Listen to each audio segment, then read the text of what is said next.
আসসালামু আলাইকুম। আমি বাকিবুল্লাহ লস্কর তোমাদের ক্লাস 9 এর বল ও গতি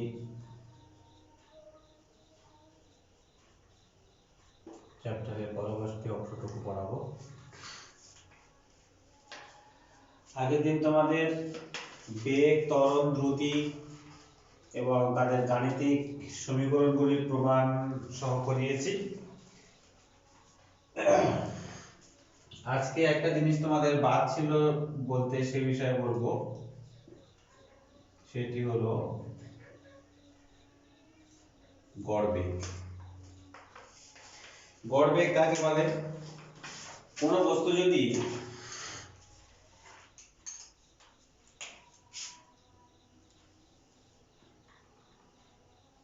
এ বিন্দু থেকে বি বিন্দুতে যায় এবং তার প্রতি মুহূর্তে বেগ যদি পরিবর্তিত হয়, যদি এ থেকে সি পর্যন্ত এই বিন্দুতে তার বেগ যদি হয় v1, সি থেকে ডি পর্যন্ত যেতে তার বেগ চেঞ্জ হয়ে গেল v2, ডি থেকে ই পর্যন্ত তার বেগ চেঞ্জ হয়ে গেল v3, ই থেকে বি পর্যন্ত তার বেগ চেঞ্জ হয়ে গেল v4। তাহলে এই বস্তুটির যে বেগটা ক্রমাগত পরিবর্তিত হচ্ছে, বাড়তে পারে কমতে পারে, কোনো নির্দিষ্ট নিয়মে বাড়ছে না বা কমছে না, তাহলে এই বস্তুকে বলা হবে অসম বেগ। এবং এই বেগকে আমরা গড় বেগে পরিণত করব। গড় বেগে কিভাবে পরিণত করব? গড় বেগে পরিণত করার নিয়ম হলো,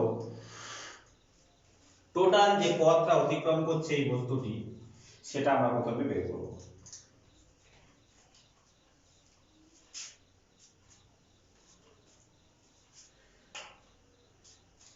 মনে করি a থেকে c পর্যন্ত ডিসটেন্স x1, এটুকু ডিসটেন্স x2, এটা x3 এবং এটা x4। এই দূরত্বটুকু যেতে সময় লেগেছে t1, এইটুকু যেতে সময় লেগেছে t2, এটুকু যেতে সময় লেগেছে t3, এটুকু যেতে সময় লেগেছে t4। আমরা সব জেনে গেলাম। এখন কথা হলো, এই বস্তুটি টোটাল যে দূরত্ব অতিক্রম করেছে সেই দূরত্বকে আমি ধরলাম x। তাহলে x সমান কি হবে? x1 x2 x3 x4। মোট দূরত্ব অতিক্রম করতে যে সময় লেগেছে তাকে ধরা হবে t।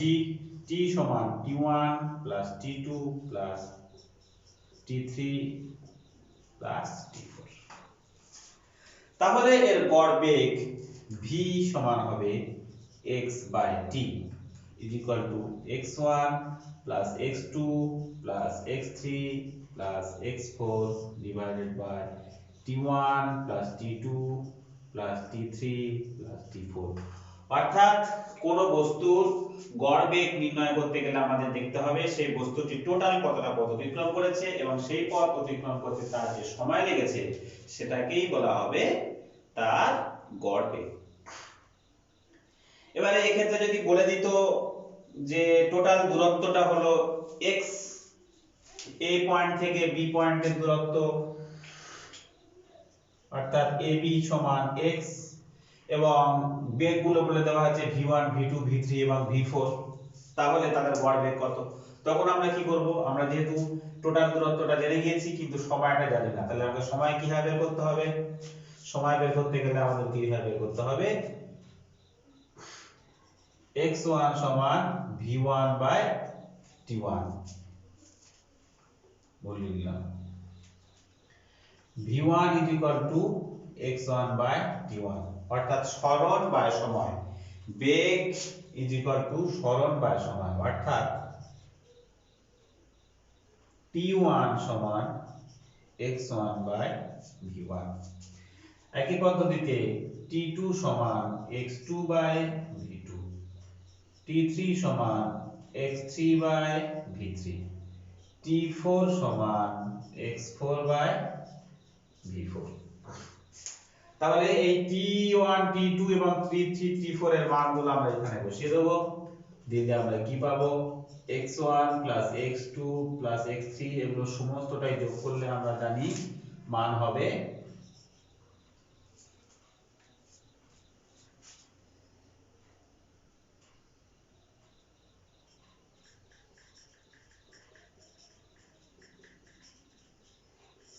divided by x1 v1, x2 by v2, x3 by v3, x4 by v4। এই হলো আমাদের গড় বেগ।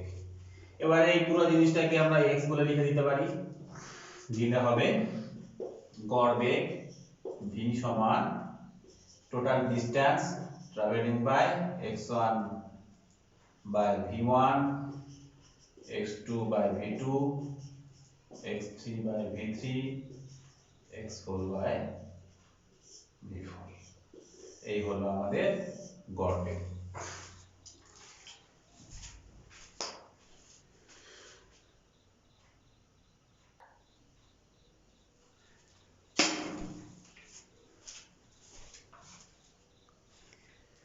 আচ্ছা, চলে আসছি আমরা পরবর্তী অংশে, নিউটনের গতিসূত্র।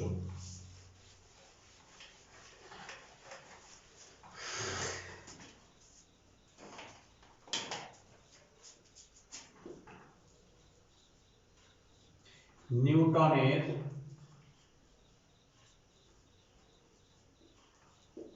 গতিসূত্র। বিজ্ঞানী আইজাক নিউটন তিনটি গতিসূত্র দিয়েছেন, যথা প্রথম, দ্বিতীয় এবং তৃতীয়। প্রথম গতিসূত্র হচ্ছে,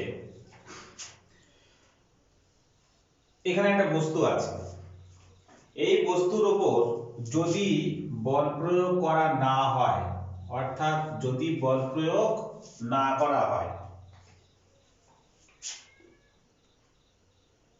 অর্থাৎ F = 0, তাহলে এই বস্তুটি সমবেগে সরলরেখা বরাবর চলতে থাকবে।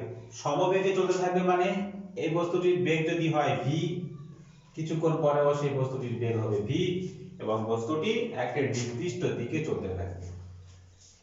যদি এই বস্তুটির প্রাথমিক বেগ হয় 0, অর্থাৎ বস্তুটি যদি স্থির থাকে, তাহলে কিছু সময় পরে, t সময় পরেও সেই বস্তুটি এখানেই থাকবে এবং তার বেগ হবে 0। তাহলে নিউটনের প্রথম গতিসূত্র থেকে আমরা কি পাচ্ছি, কোন বস্তুর উপর যদি বাইরে থেকে বল প্রযুক্ত না করা হয়, তাহলে স্থির বস্তু চিরকাল স্থির এবং গতিশীল বস্তু সমবেগে সরলরেখা বরাবর চলতে থাকবে। সমবেগ অর্থাৎ ত্বরণ 0, প্রাথমিক বেগ অন্তিম বেগ 0, অর্থাৎ একই নির্দিষ্ট দিকে চলতে থাকবে। এটা হলো নিউটনের গতিসূত্র। আচ্ছা,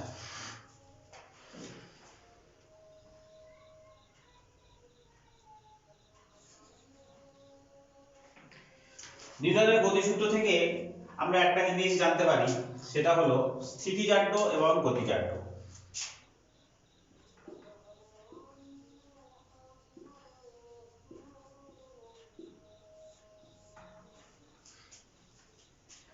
স্থিতিজাড্য,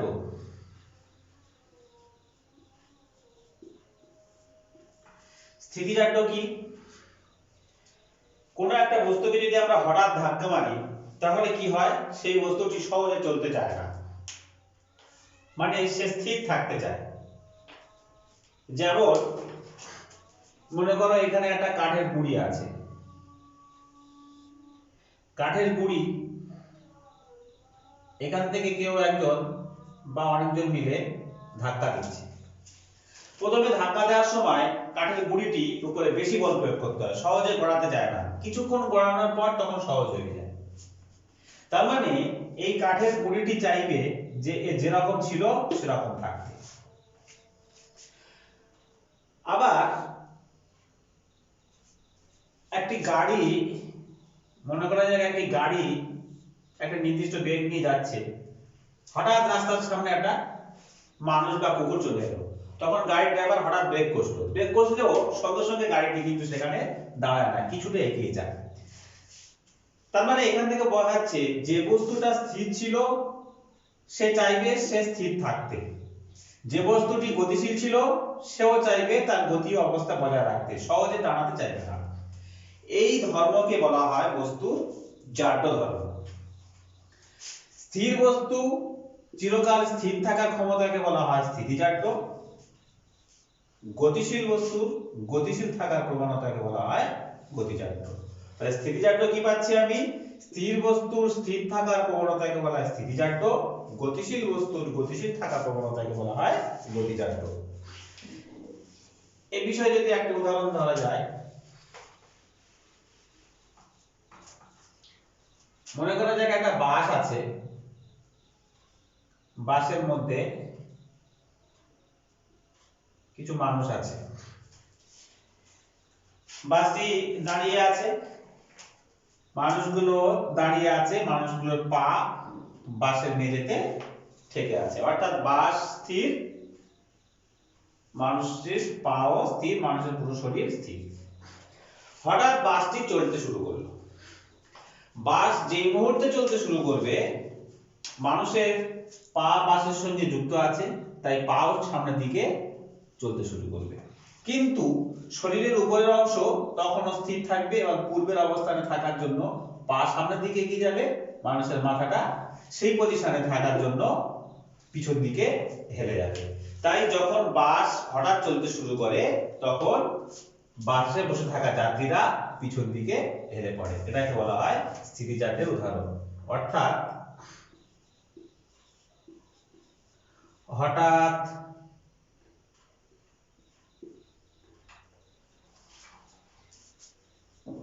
বাস চলতে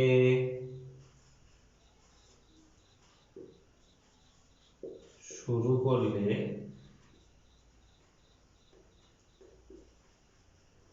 যাত্রীরা পিছন দিকে ছিটকে যায়। এটি হলো স্থিতিজাড্যের একটি উদাহরণ।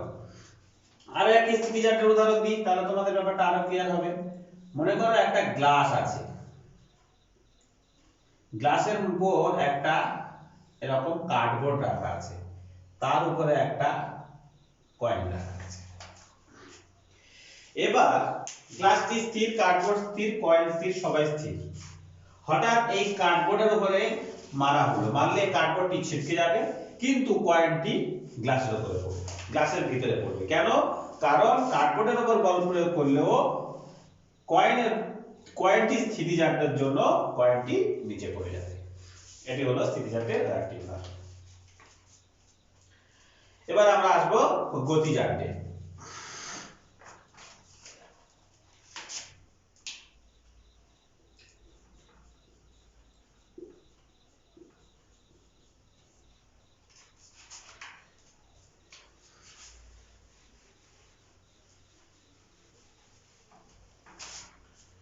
গতিজাড্য কি?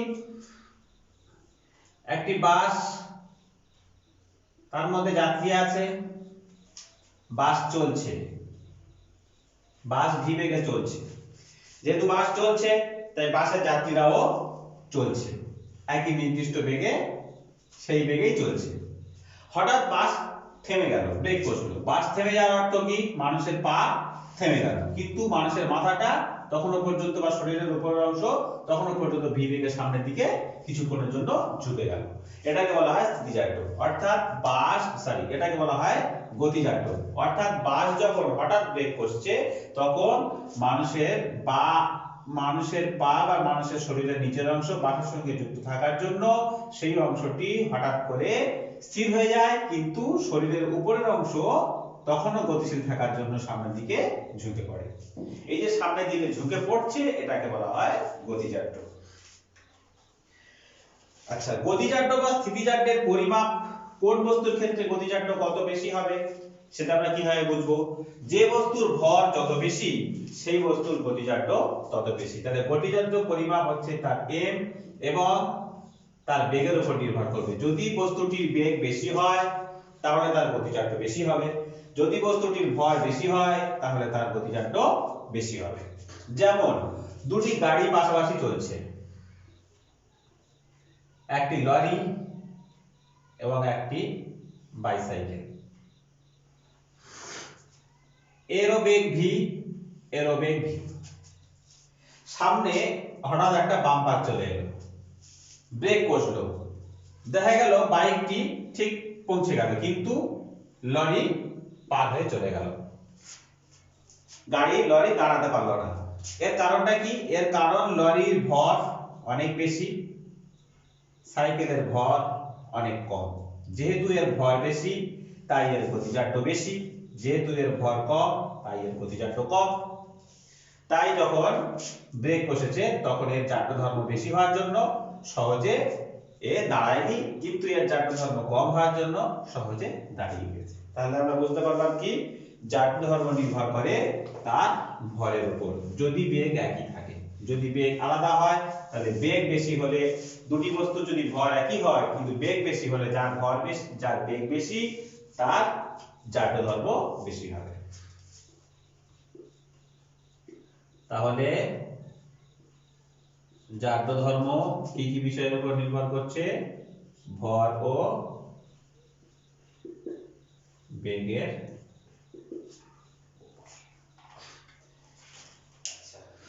এবার আমরা চলে আসছি নিউটনের দ্বিতীয় গতিসূত্র। নিউটনের দ্বিতীয় গতিসূত্র কি?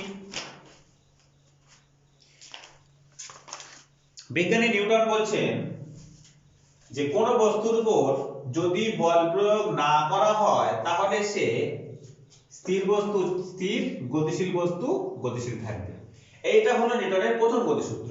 নিউটনের দ্বিতীয় গতিসূত্র হচ্ছে তার ঠিক উল্টোটা, অর্থাৎ যদি কোনো বস্তুর উপর বল প্রয়োগ করা হয় তাহলে কি হবে? বস্তুর বেগ আর সমবেগ থাকবে না, না করলে সমবেগ থাকবে, প্রয়োগ করলে আর সমবেগ থাকবে না। তাহলে কি হবে?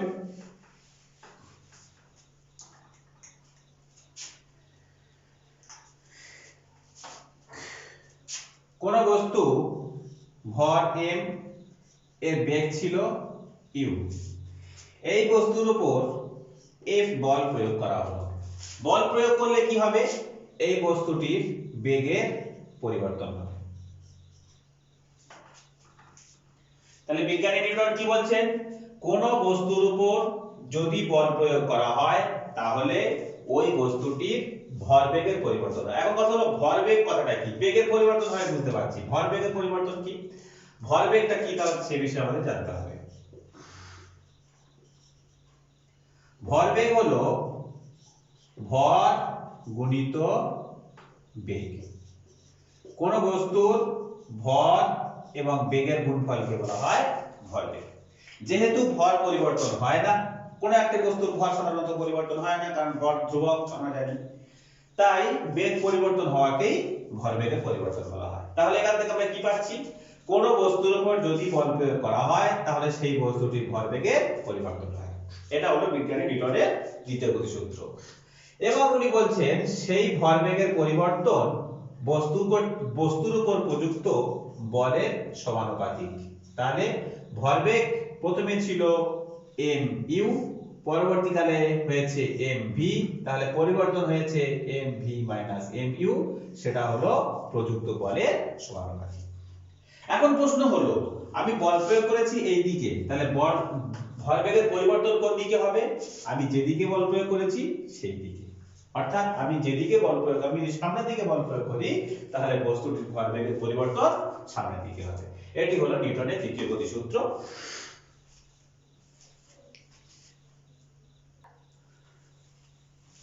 আচ্ছা, এবারে আমরা চলে আসছি নিউটনের দ্বিতীয় গতিসূত্রের গাণিতিক রূপের প্রতিষ্ঠা। সেটা কি রকম হবে দেখো।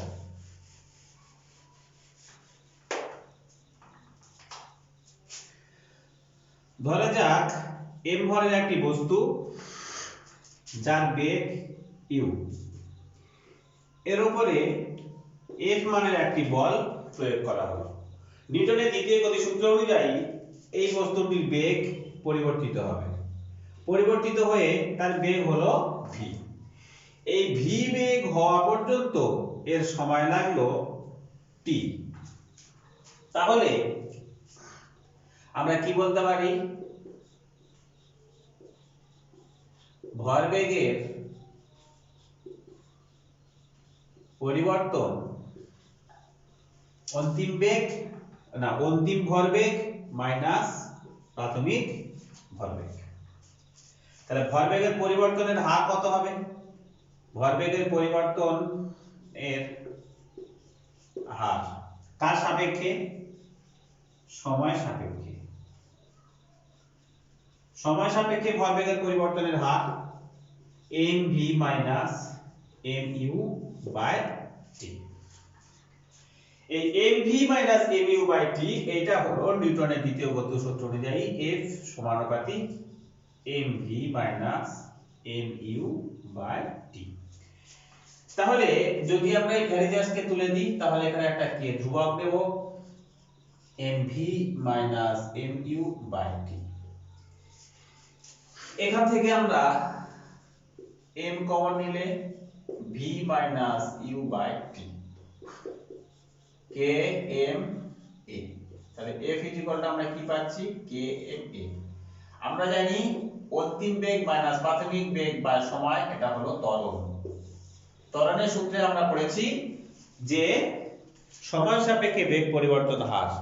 তাহলে অন্তিম বেগ হলো v, প্রাথমিক বেগ হলো u, তাহলে v মাইনাস u এবং টোটাল টাইম লেগেছে t, এটাকে বলা হচ্ছে ত্বরণ। তাহলে f ইকুয়াল টু আমরা পাচ্ছি kma।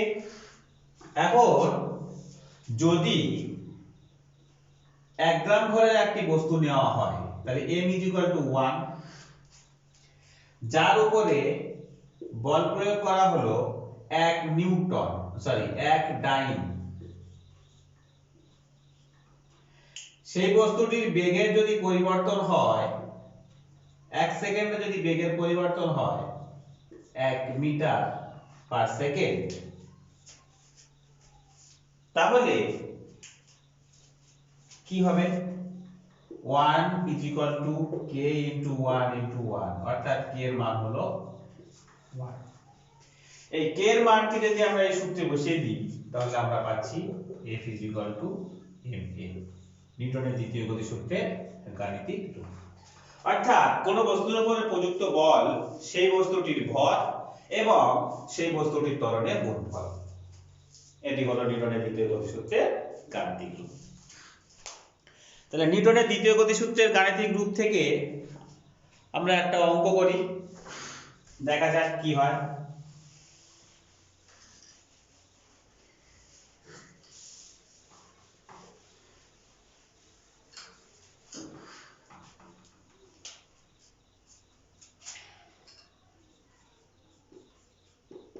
ধরি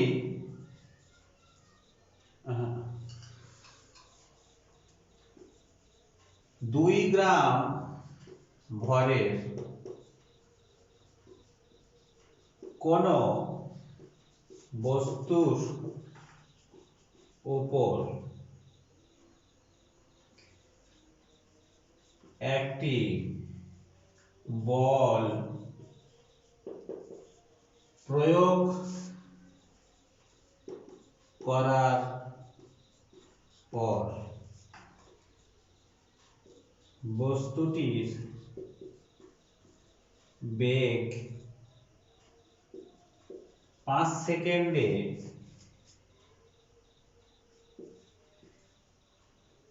10 সেমি পার সেকেন্ড থেকে 20 সেমি পার সেকেন্ডে পরিণত হয়, বলটির মান কত? আচ্ছা, এই প্রসঙ্গে বলি বলের একক কি। বলের একক কি সেটা আমরা এই অঙ্কটা করতে গিয়ে আমরা বলের একক কি সে বিষয়ে বলবো। ভরের একক গ্রাম জানা আছে সিজিএস পদ্ধতিতে, সময়ের একক সেকেন্ড, বেগের একক সেমি পার সেকেন্ড সিজিএস পদ্ধতি, এসআই পদ্ধতি হলে মিটার পার সেকেন্ড। এবার আমরা বল বের করব। প্রথমে আমরা জিনিসগুলো লিখব। ভর m সমান 2 গ্রাম, প্রাথমিক বেগ u সমান 10 সেমি পার সেকেন্ড, অন্তিম বেগ v সমান 20 সেমি পার সেকেন্ড, টোটাল সময় লেগেছে t সমান 5 সেকেন্ড। আমাকে বের করতে হবে f, f অর্থাৎ ফোর্স মানে বল বের করতে হবে। কিভাবে বের করব? F ইকুয়াল টু ma, নিউটনের দ্বিতীয় গতি সূত্র। ma মানে v minus u by t। m এর মান 2, v এর মান 20, u 10 টাইম 5 সমান কত পাচ্ছি? 2 গুণিত 10 বাই 5 অর্থাৎ 4। এই 4 একক কি? এর একক হলো বলের একক ডাইন ইন সিজিএস। ডাইন কে আর কিভাবে লেখা যেতে পারে? দেখো, ভরের একক কি? গ্রাম, ত্বরণের একক সেন্টিমিটার পার সেকেন্ড স্কয়ার, অর্থাৎ গ্রাম সেমি পার সেকেন্ড স্কয়ার কে বলা হয় ডাইন। তাহলে আমরা কি পাচ্ছি? গ্রাম সেমি পার সেকেন্ড স্কয়ার, এটা হলো ডাইন। যদি এসআই পদ্ধতি হতো তাহলে কি হতো? ভরের একক কেজি, সেমি ত্বরণের একক মিটার পার সেকেন্ড স্কয়ার, অর্থাৎ kg meter per second square, এটা হলো এসআই একক, এটাকে বলা হয় নিউটন। তো নিউটন আর ডাইনের মধ্যে নিশ্চয়ই সম্পর্ক থাকবে, যে কত ডাইনে কত নিউটন হয়, তাহলে সেই সম্পর্কটা আমরা এবার বের করব। দেখা যাক।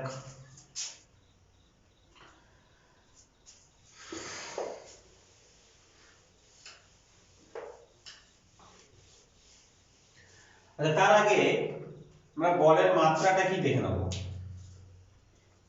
f, f এর মাত্রা বের করব। f সমান কি? m a, m v minus u by t।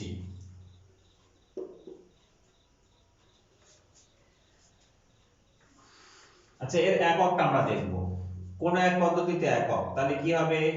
Gram semi per second square, এটা সবথেকে সোজা নিয়ম। গ্রাম, গ্রামের মাত্রা কি লিখব? গ্রাম যেহেতু ভর, তাই ভরের মাত্রা ক্যাপিটাল M। সেমি হলো দূরত্ব অর্থাৎ L, সেকেন্ড হলো T স্কয়ার, এটা যদি আমরা মাত্রা বিশ্লেষণ করি ml t স্কয়ার, t টা উপরে উঠে গেলে t টু দি পাওয়ার -2। তাহলে বলের একক আমরা, বলের মাত্রা আমরা কি পেলাম? ml t টু দি পাওয়ার -2। এখন কথা হলো 1 নিউটন সমান কত ডাইন, এটা আমরা বের করব। তাহলে কি করব? 1 নিউটন, নিউটন মানে কি? Kg meter per second square. 1 kg সমান কত? 1000 গ্রাম। 1 মিটার সমান কত? 100 মিটার। সেকেন্ড স্কয়ার যেমন আছে তেমন রয়ে গেল। 100 সেন্টিমিটার। এটা সমান কি হবে? 1 এর পর 5টা শূন্য, গ্রাম সেমি পার সেকেন্ড স্কয়ার। এই গ্রাম সেমি পার সেকেন্ড স্কয়ার মানে নিউটন, 1 এর পরে 5টা শূন্য মানে 10 to the power 5 gram semi per second square সমান ডাইন। তাহলে আমরা কি পাচ্ছি? 1 নিউটন সমান 10 টু দি পাওয়ার 5 ডাইন।